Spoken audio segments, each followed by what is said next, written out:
This is Brown Eyed Women. This sounds like late 70s, like 77, 78. Brown Eyed Women, Cornell 77. Yes. Hi, I'm David Graham, and I am an author of the Atlantic Daily Newsletter.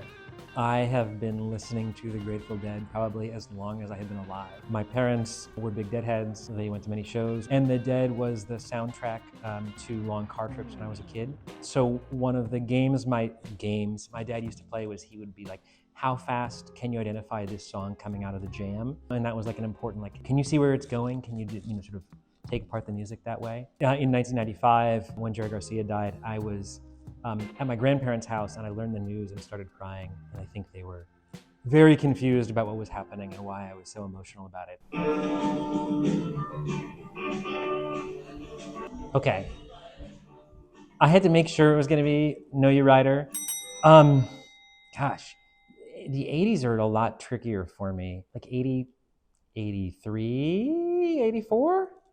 It is I Know You Rider, New York 81. I mean, I think the Grateful Dead is a little bit out of time anyway. To me, they sort of telescope so much of American music into one place. And I think the way that they anthologize things is something that's timeless. And I think just the improvisation and the group interplay and the way they change over time, these things, they don't really match up with a particular era.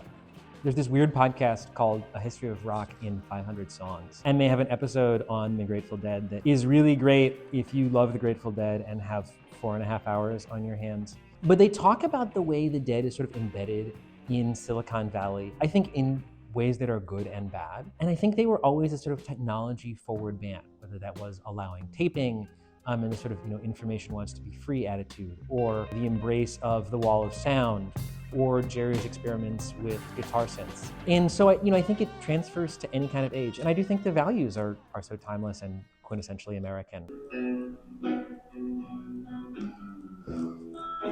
Okay, I mean, this is sugary. The bass is really coming through nicely on that big fat fill sound. Early 70s? 72, Paris, France. There you go.